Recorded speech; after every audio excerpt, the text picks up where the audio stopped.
Gobierno de Ecuador expulsó al embajador de Venezuela en Quito por expresiones ofensivas del ministro de Comunicación de ese país en contra del presidente Lenín Moreno.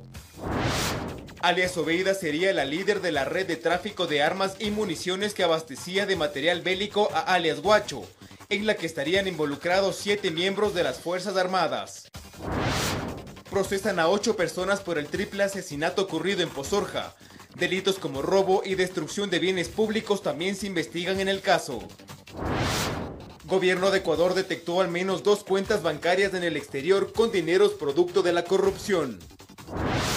En lo internacional, indignación en México por un profesor de un jardín de niños que habría abusado sexualmente de 37 menores entre 3 y 5 años de edad. Además, Vladimir Putin asegura que 700 personas fueron secuestradas por el grupo terrorista Estado Islámico.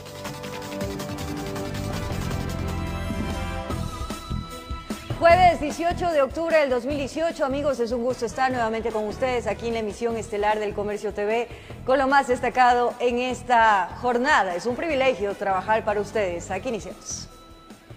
Atención, la embajadora de Venezuela en Ecuador, Carol Delgado, fue expulsada por el gobierno nacional luego de que el ministro de Comunicación de ese país, Jorge Rodríguez, calificara de mentiroso al presidente Lenín Moreno.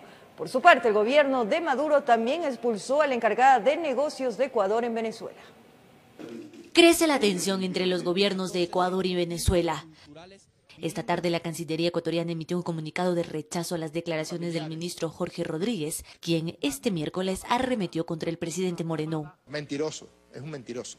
Y se atreve a mentir en el podio de Naciones Unidas, porque eso fue lo que le ordenaron. El régimen de Moreno dijo no tolerará ninguna muestra de irrespeto a sus autoridades, por lo que resolvió expulsar a la embajadora venezolana Carol Delgado, quien deberá salir del territorio nacional en 72 horas. En tanto, se convocó a la encargada de negocios de Ecuador en Venezuela para mantener consultas.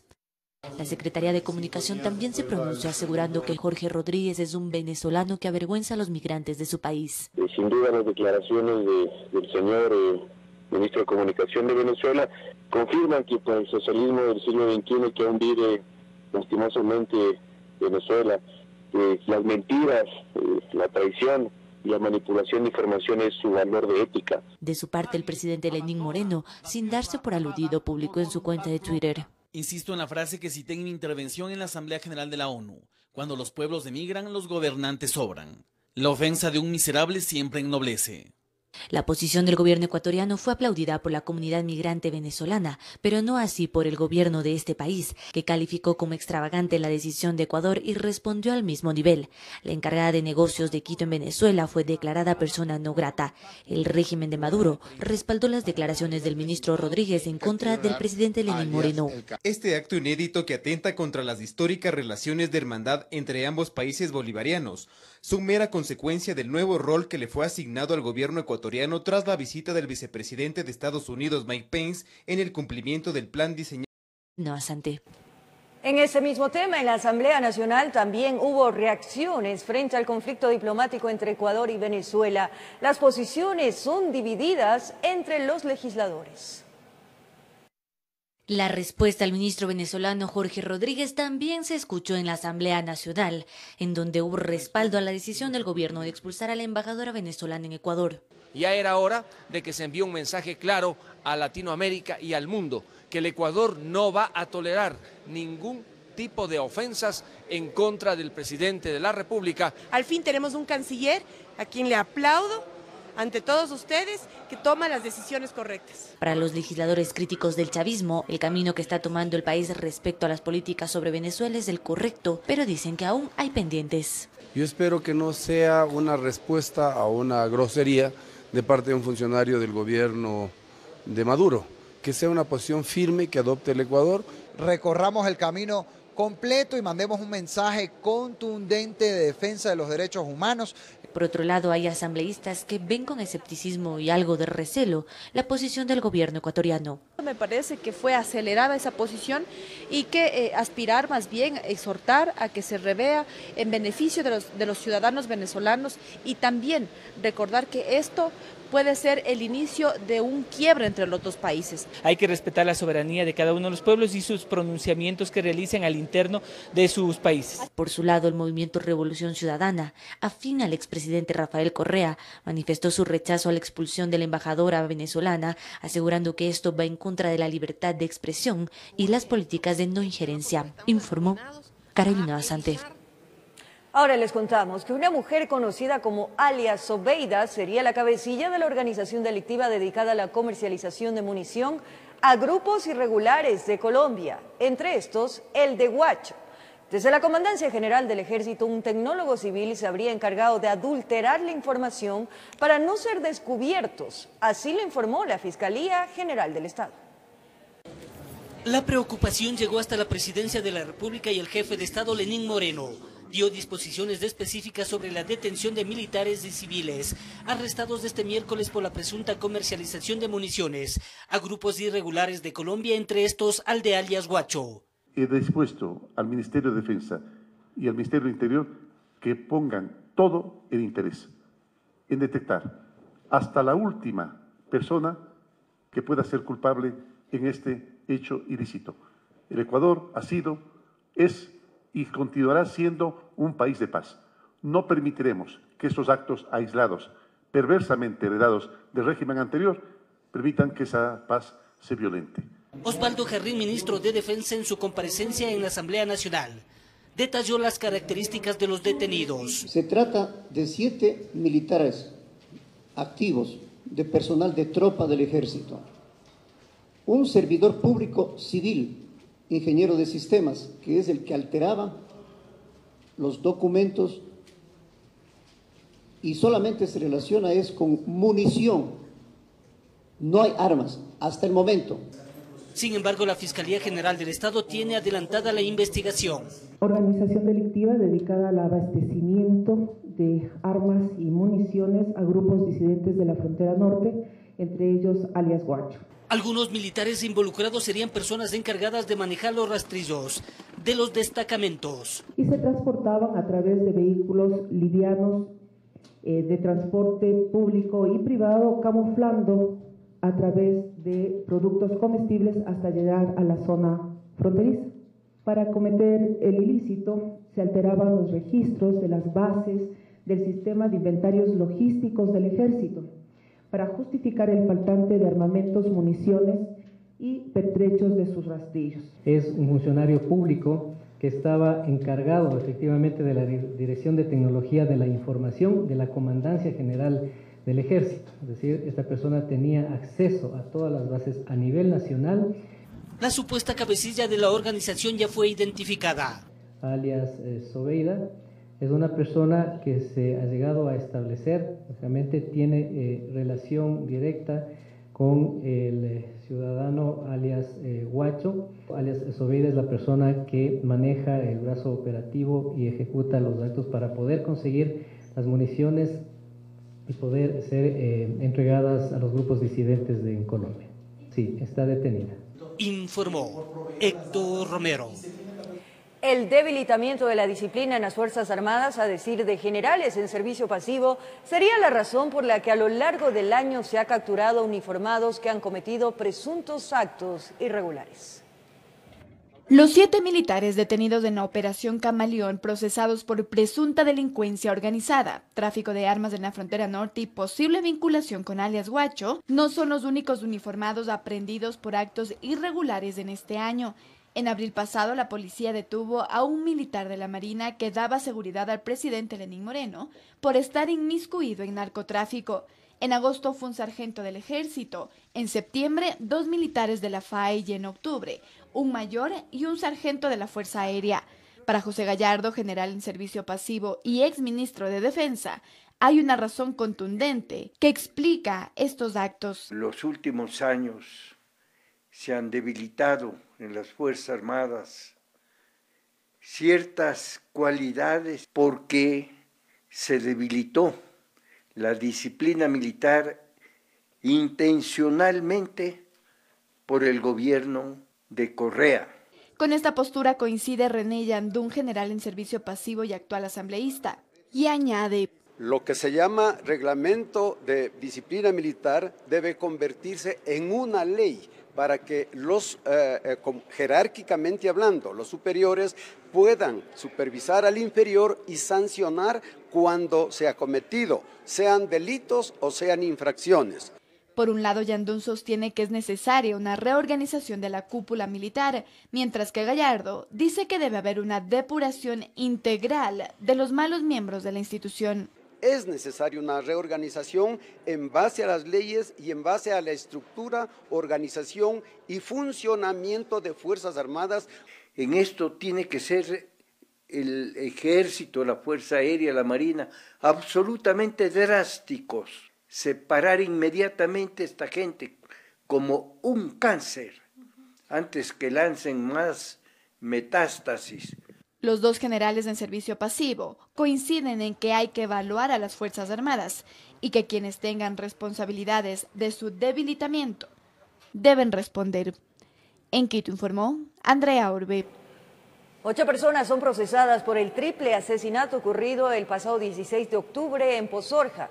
En este caso se abrieron 3 investigaciones adicionales por robo, instigación y destrucción de bienes públicos.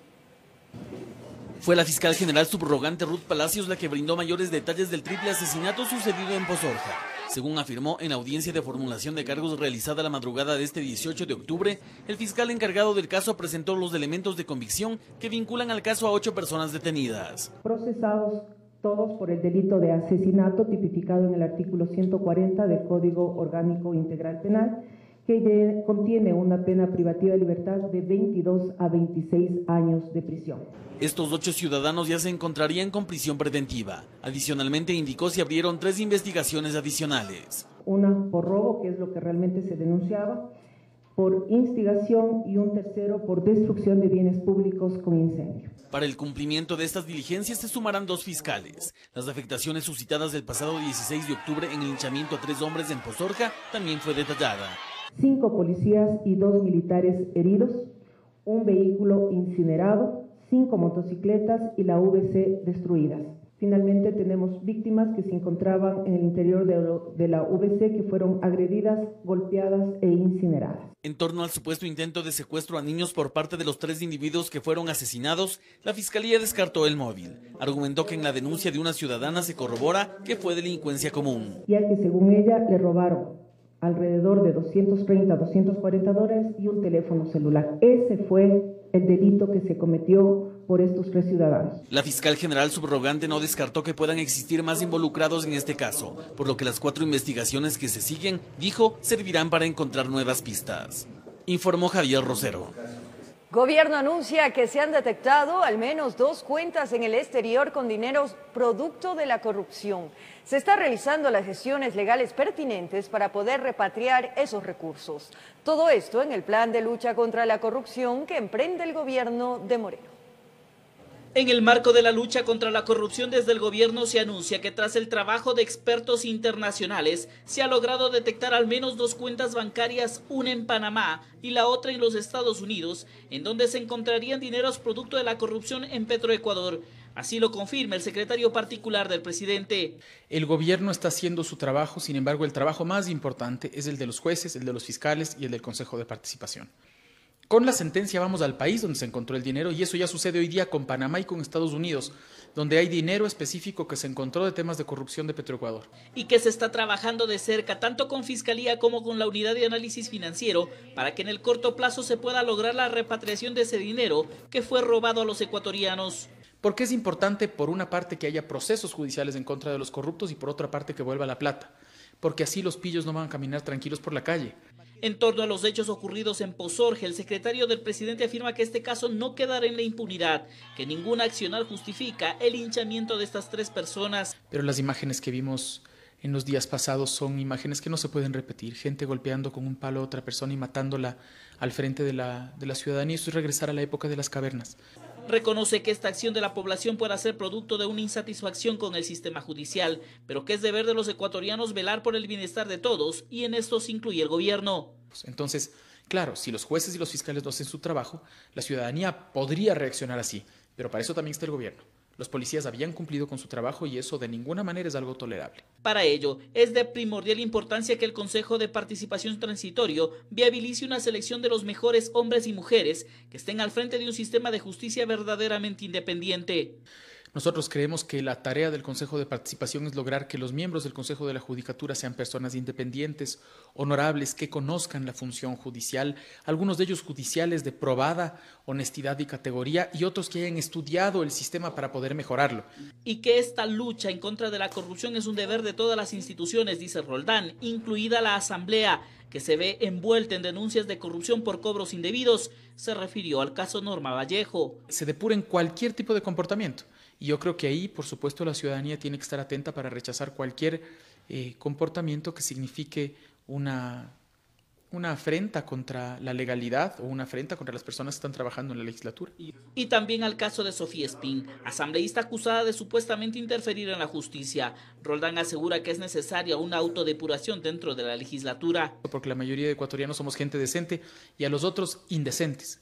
Que en este tipo de casos plantean que no hay norma que los sancionen, creo que tenemos que repudiarlos públicamente. Habló de las denuncias en contra de las empresas y bancos por supuestos cobros indebidos, que el gobierno hará todo lo que esté a su alcance para que ese dinero retorne a los clientes. Y si hay personas a las que les han cobrado indebidamente, esas personas tendrán que ser resarcidas, ¿no? Sobre la permanencia de Eduardo Jurado al frente de la Secretaría General de la Presidencia, tras conocerse que una de las empresas ex accionista minoritaria de la empresa involucrada en estos cobros, Roldán aclara. Eduardo ha explicado al país lo que le pasa, Eduardo tomará la decisión que quiera tomar, sin embargo yo creo que hay que separar las cosas para saber cuál es la responsabilidad. Y la primera responsabilidad de haberse dado cobros indebidos es de los bancos, y los bancos tendrán que responder ante la ley con la contundencia del caso. Informó Javier Gallo. El legislador Fabricio Villamar entregó las pruebas de cargo en el caso de la denuncia en contra de la asambleísta Norma Vallejo, acusada de presuntos cobros indebidos a sus asesores. El caso está siendo analizado por una comisión especial en la Asamblea Nacional. El proceso de investigación arrancó con la entrega de pruebas de cargo. Fabricio Villamar, legislador que impulsa este caso, entregó a la comisión especial la documentación que contiene audios e informes sobre la supuesta entrega de dinero a la legisladora Norma Vallejo. ¿Con qué cara van a regresarles a ver a los ecuatorianos a pedirles el voto otra vez? Si es que no somos capaces de limpiar estas lacras de la Asamblea. Yo entiendo que es complicado tener que destituir a un colega, pero es más complicado no entregarle al Ecuador una legislatura decente, honesta, respetable. En el detalle se entregaron copias de las múltiples transacciones bancarias hechas a la legisladora. El asambleísta Villamar afirma que son pruebas suficientes para determinar la responsabilidad de Vallejo. Resulta que aparece un audio. Y aparece este audio en donde paladinamente, quien días antes decía que nos busquen bajo las camas, bajo los colchones, a ver si es que alguna vez hemos cometido estos delitos, pues sus propios ex trabajadores la denuncian. También se entregaron capturas de pantalla con chats entre los asesores de Vallejo y ella, uno de ellos denominado Dios es soberano. Aquí se detallaban los pagos mensuales que hacían sus asesores. Nosotros tenemos una obligación con la República, tenemos una obligación con la decencia, pero sobre todo, y me imagino que ustedes compartirán este criterio, tenemos una obligación con nuestra familia, con nuestros hijos. ¿Con qué cara se puede defender a alguien que ha estado metiéndole la mano en el bolsillo de los trabajadores? La comisión espera recibir la próxima semana a los demás involucrados en el caso. Serán escuchados ex asesores de Vallejo y finalmente la legisladora, que tendrá su derecho a la réplica sobre la denuncia presentada. La comisión se ha comprometido a entregar un informe final el viernes de la próxima semana. Informó Javier Gallo. La jueza Daniela Camacho difirió para este 7 de noviembre la audiencia para anunciar si llamará o no a juicio al expresidente Rafael Correa por el secuestro de Fernando Valde en el 2012. Aunque la audiencia de evaluación y preparatoria de juicio había sido programada para el 23 de octubre, ahora se difirió al 7 de noviembre a las 3 de la tarde, en la sala de audiencias del 8º piso de la Corte Nacional de Justicia. José Serrano, como exministro del Interior, rindió su versión en la Fiscalía General del Estado como parte de la investigación por el presunto delito de tortura que se habría cometido en contra de estudiantes del Colegio Mejía. Serrano calificó la denuncia como una persecución en su contra.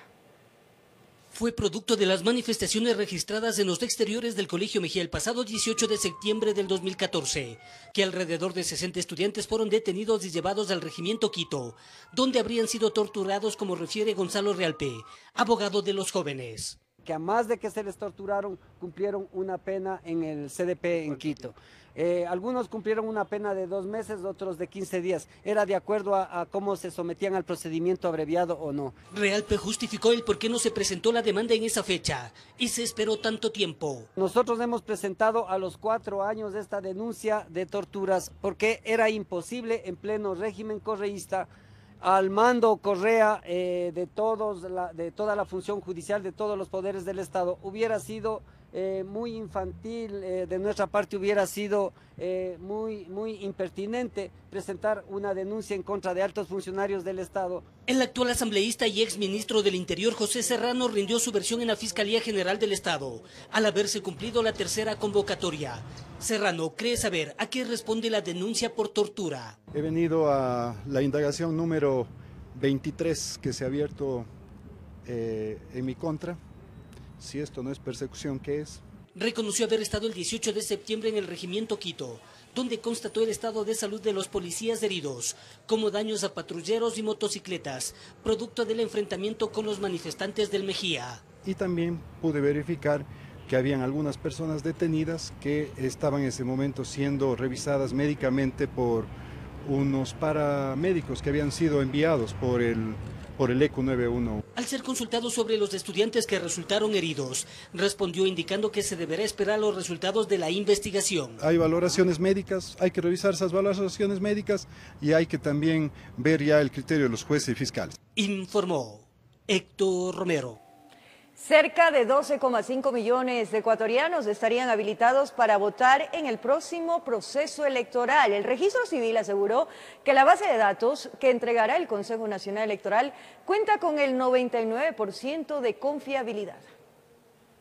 En vista de que habrían empezado a surgir varios rumores y especulaciones en torno a supuestas irregularidades dentro del padrón electoral, el subdirector general del Registro Civil, Claudio Pietro, salió a desmentirlos. Destacó que el trabajo que ha venido realizando la entidad en los últimos años a través de un sistema de renovación informática ha permitido entregar al Consejo Nacional Electoral un registro de personas altamente confiable que puede ser utilizado en el próximo proceso electoral.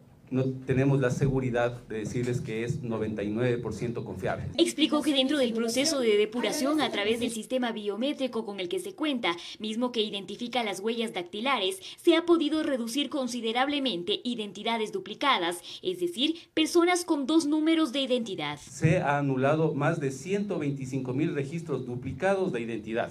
En torno a los cuestionamientos que surgen en las elecciones sobre personas muertas que estarían habilitadas para votar, informó que según las estadísticas de la entidad, cerca de 5.000 personas fallecerían cada mes. Y si el periodo de corte del padrón es muy anticipado a las elecciones, lógicamente aparecería un buen número. Estima que para las elecciones seccionales del 2019, el corte sea el próximo 5 de noviembre. Por ello exhorta al CNE reducir este tiempo. Desde el 5 de noviembre hasta el 24 de marzo del próximo año son aproximadamente 5 meses en los cuales la información se congela, y en esos 5 meses pues aproximadamente 25.000 personas van a fallecer y obviamente van a aparecer en los listados de los votantes. Por otro lado, explicó el porqué de los 70.000 casos que fueron retirados del padrón electoral, señalando que 51.000 corresponderían a extranjeros que tenían cédulas inválidas por expiración, es decir, que por más de 12 años no han venido a renovar su documento de identidad. Como este grupo estaba identificado como cédulas inválidas por expiración, a pesar de que es extranjero a través de su nacionalidad, en su momento CNE los incluyó y ahora no los está incluyendo. ¿Sí? Pero es una decisión del CNE, obviamente en función de la aplicación de la ley. Culminó adelantando que aproximadamente 12,5 millones de ecuatorianos estarían facultados para votar. En Quito informó Adriana Rojas. Incrementar el presupuesto para los gobiernos parroquiales y dar paso a proyectos con recursos no reembolsables por más de 52 millones de dólares son parte de los acuerdos a los que llegó el presidente Moreno con representantes del Consejo Nacional de Gobiernos Parroquiales Rurales del Ecuador. Y ya se ha autorizado al ministro de Finanzas, al secretario Paul Granda, secretario de la Política, al ministro de Agricultura y Ganadería para que hagamos una mesa de trabajo de manera inmediata y procedamos a la aprobación de los proyectos a favor de las parroquias rurales del Ecuador. Bueno, y hay un plazo de máximo en 20 días, se empezarán a ejecutar por lo menos los primeros 50 proyectos presentados por los gobiernos parroquiales. Hasta el mes de diciembre estarán desembolsados por lo menos 170 proyectos y progresivamente, mediante se vayan presentando los proyectos, se van a ir haciendo los respectivos desembolsos de los proyectos no reembolsables del Banco de Desarrollo. La Agencia Nacional de Tránsito y el CONADIS anunciaron los mecanismos para que las personas con discapacidad puedan obtener la licencia de conducir tipo F. Dentro de este nuevo proceso se busca simplificar y agilitar los trámites. En el marco de la campaña Renovación de la Licencia Tipo F para Personas con Discapacidad, la Agencia Nacional de Tránsito y el Consejo Nacional para la Igualdad de Discapacidades, CONADIS, a través de una alianza estratégica, simplifican los requisitos que una persona con discapacidad necesita para realizar este trámite. Para renovar la licencia Tipo F no es necesario actualizar el carnet de discapacidad. ¿Qué significa? Que puede tener el carnet de salud pública o el del CONADIS que fue emitido directamente bajo resolución, una ampliación de caducidad que es validero hasta el 2019. Según las autoridades, esto en vista de que se han identificado varios trámites que resultaban muy engorrosos. Antes le querían hacer los diferentes exámenes en la Agencia Nacional de Tránsito y eso bloqueaba mucho los procesos y el trabajo que debería hacerse. Entonces, lo que hemos hecho es identificar estos procesos que son, lamentablemente, no ayudan, sino más bien simplificarlos, hacerlos bien, pero que garanticen. Campaña que empezó a difundirse desde las propias ventanillas de quienes atienden a las personas que realizan el trámite. Por ello colocaron este letrero que recuerda que no se puede exigir ni certificados médicos, ni actualizar el carnet de discapacidad, ni ningún otro requisito. Y esta campaña va a permitir que las personas con discapacidad no les tengan de camino al Ministerio de Salud, al CONADIS y a la Agencia Nacional de Tránsito. Es puntual la decisión y que pueda darse una atención efectiva. Resaltan que la licencia tipo F no solo permite a una persona con discapacidad conducir su propio vehículo, sino también automotores que les permita realizar una actividad económica. Como son taxis convencionales, taxis ejecutivos, camionetas livianas y mixtas. En Quito informó Adriana Rojas. Una persona falleció en un accidente de tránsito cerca de la frontera con el Ecuador. El vehículo de placas ecuatorianas estaba cargado de una considerable cantidad de droga. Las autoridades investigan el caso.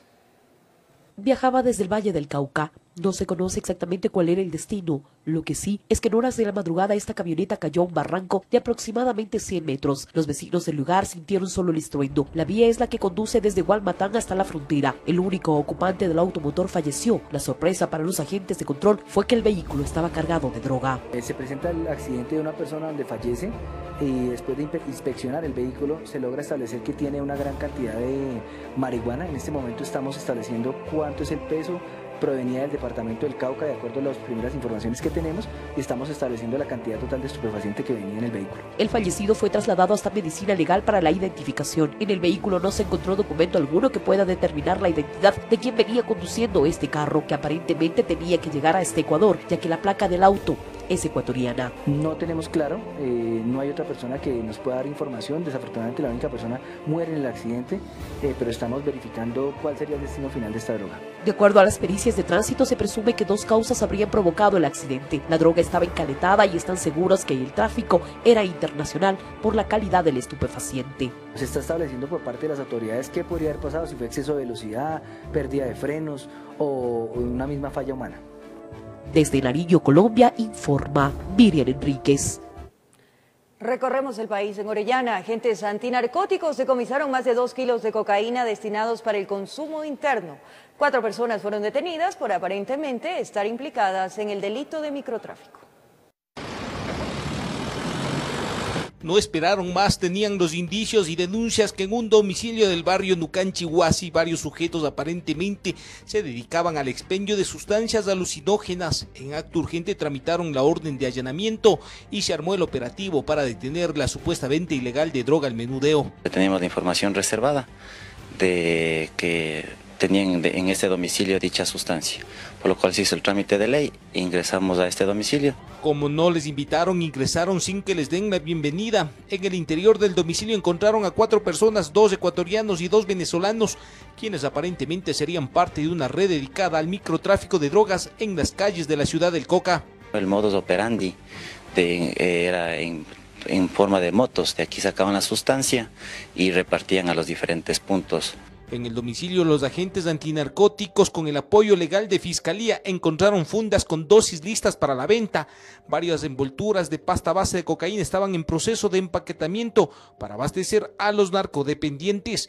Un importante golpe que retiró del mercado más de 20.000 dosis. Se logra establecer que efectivamente se encuentra base de cocaína, los mismos que están siendo fijados por el Departamento de Criminalística, así como también se ha determinado que existen balanzas licuadoras. Presumen que la droga llega por la frontera norte, están cerca al país vecino de Colombia, principal productor de alucinógenos. Estamos trabajando conjuntamente como Policía Nacional, con los otros servicios y como unidad de narcóticos, enfatizados a desarticular estas organizaciones. El combate al microtráfico de drogas no tiene hora, fecha ni ciudad. Cuando el delito está todos a correr, que la ley les pisa los talones. Y si se tropiezan, directo a la cárcel van. En Quito informó Iván Casamen. Momento, amigos televidentes, de nuestra primera pausa. De regreso, gracias por su sintonía. En el norte de Quito fueron detenidos 3 presuntos integrantes de una banda de sacapintas. Los implicados se movilizaban en 2 vehículos y tenían en su poder 4 armas de fuego. Inteligencia policial estaba atenta a los movimientos de varios sujetos quienes estarían implicados en una serie de asaltos a locales comerciales, unidades económicas y a personas bajo la modalidad de sacapintas. 2 vehículos fueron observados en actitud inusual y antes que se pierdan en la ciudad, les obligaron a detener la marcha. Se llegó a evitar que se realice un robo a un local comercial que estaba ya por labores investigativas que iban a realizar esta banda. Sabían de la peligrosidad de los individuos a los que investigaban. Para confirmar si eran los mismos, tomaron todas las seguridades, presumían que andaban armados y no se equivocaron. 2 revólveres fueron encontrados bajo la alfombra de uno de los carros y las otras armas en el otro vehículo. El modus operandi de estas personas era especialmente en lo que tiene que ver con robo a sacapintas. Los detenidos, 3 ecuatorianos, 2 hombres y una mujer, todos con antecedentes, pero uno de ellos, como para ingresar a los récords Guinness, registraba 21 detenciones, con esta 22. Los sospechosos como que están acostumbrados a entrar y salir de los centros de rehabilitación.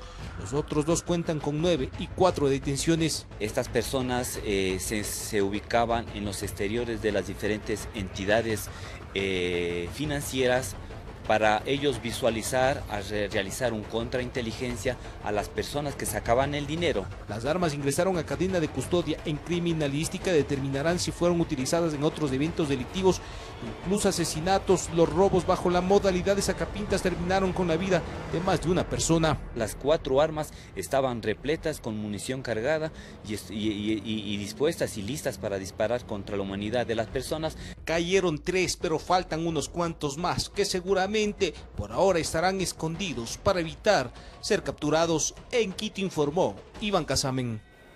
2 sospechosos de robar a transeúntes fueron detenidos en el sur de Quito. Los agentes policiales encontraron un arma de fuego que servía para amedrentar a las víctimas.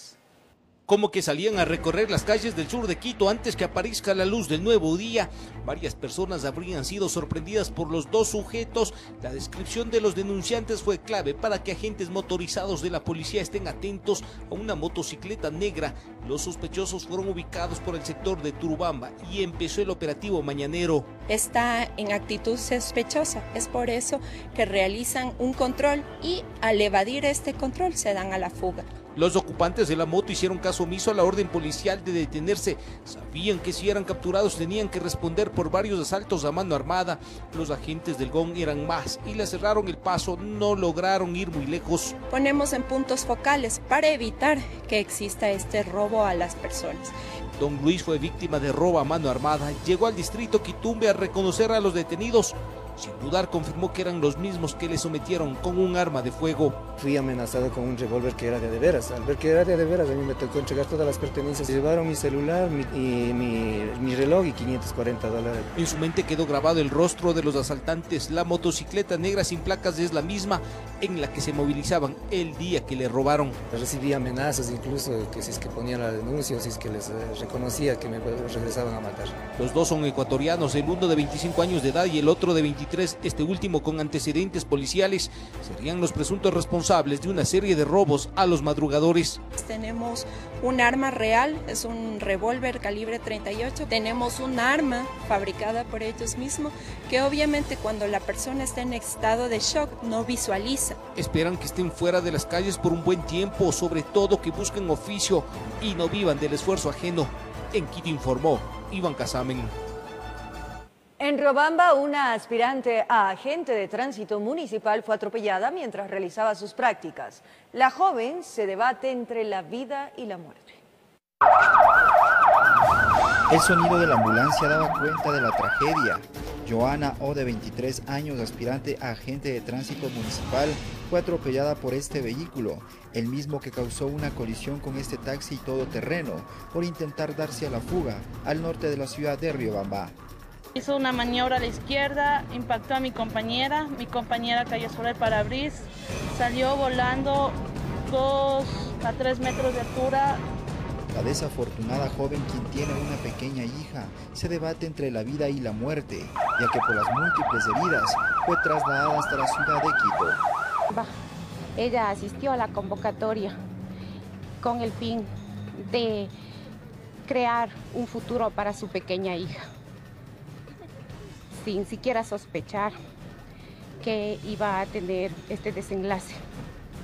El causante del accidente, tras ser detenido, el juez le dictaminó orden de prisión preventiva.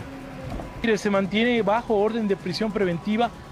El próximo miércoles será la audiencia de juzgamiento y vamos a ver qué determina el juez, pero tenemos insumos suficientes para demostrar la marcada velocidad a la que circulaba en una vía donde solo se debe transitar a 50 kilómetros por hora. Sus familiares demandan justicia ante el hecho. La aspirante a agente de tránsito municipal no cuenta con el apoyo necesario de las autoridades. Manera de actuar, la indolencia de parte de estas autoridades ante el dolor y la tragedia de la familia de Joana. Porque la familia no ha pedido nada, pero la indolencia se ha puesto de manifiesto, movilidad no se ha preocupado. Ahora solamente esperan un milagro para que la joven logre recuperarse y así pueda regresar a terminar su carrera. En Chimborazo informó Darwin Altamirano. Una mujer de 46 años de edad se habría ahorcado en el interior de su vivienda, presuntamente por problemas con su esposo. Como Raquel Iris Bazán Beltrán, de 46 años, fue identificada la mujer que tomó la decisión de quitarse la vida, ahorcándose en el interior de su vivienda. Moradores del barrio Los Ceibos, en el sector Velasco Ibarra, en el cantón La Libertad, se mostraron sorprendidos con la lamentable noticia. Pero la noticia que lo encontré con el hermano de ella ahorcada, con una colcha en el cuello, ya tiesita, así la encontramos a ella. Con una colcha estaba sujeta a una viga de madera dentro del dormitorio. En el lugar se rumoraba que la fallecida habría tenido una discusión vía telefónica con el esposo. No sé si con el esposo, de pronto. Él se había trabajado lejos aquí, no sé qué habrá pasado ahí. Se debe investigar qué problema han tenido, porque para tomar esa determinación. Lo que manifiestan los hermanos de Loyo Oxisam, que tenía problemas con el esposo. ¿Hijos menores de edad? Sí, tenía 3 hijos, manifiesta que tenía los señores. Vecinos comentaron que la Oxisa, quien se desempeñaba como comerciante, siempre mostró ser una persona muy tranquila. Ella trabajaba pues en la bahía vendiendo ropa. Como a las 9:30 lo vimos comprando en la tienda así. ¿Nunca vieron nada? No, ni andaba ni desesperada, nada. Era una mujer que todo tranquilita ella. Agentes de la DINASET llegaron hasta la vivienda para realizar el levantamiento del cadáver, el mismo que fue trasladado hasta la morgue para que se le practique la autopsia de ley. Desde la provincia de Santa Elena informó Darwin Villao.